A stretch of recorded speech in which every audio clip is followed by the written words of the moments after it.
Well, Lisa, Dr. Mallika Marshall has been a trusted source for coronavirus information since the pandemic began. And tonight she's answering some of your coronavirus questions.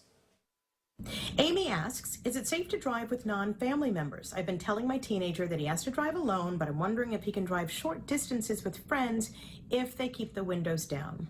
So ideally, it would be best if he drove in his own car, but if he does have to drive with other people, I would just make sure they all wear masks and try to keep the windows open.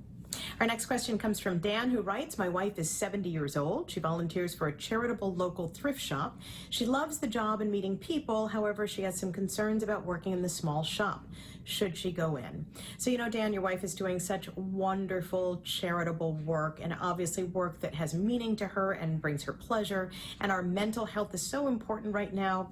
But we also have to worry about our physical health. And given her age, I do worry about her being in a small shop, coming into contact with other workers as well as clients. So she can talk to her regular doctor about it, but it may not be a great idea. Judy in Marblehead writes, my husband and I are high risk, and over the weekend my son and family were here.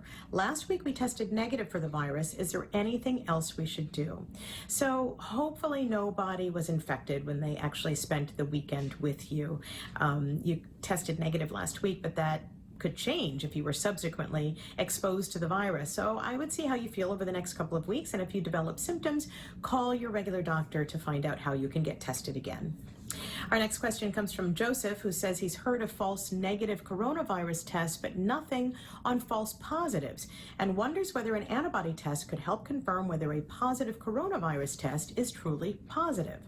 So false positives are actually not that common with standard coronavirus tests because they're actually looking for the presence of the virus. So if you test positive for the coronavirus, then chances are you have the infection. However, it's the antibody tests that tend to be less reliable. And so if you have a positive antibody test, there is a greater chance that it could potentially be a false positive. Doctor, thank you. Dr. Mallika is offering her best advice, but you should consult with your own doctor before making any decisions about your health. If you have a question for Dr. Mallika, there are 3 ways to reach her. Her email, drmallika@cbs.com, on Twitter, @Mallika Marshall, or Facebook Messenger, Dr. Mallika Marshall.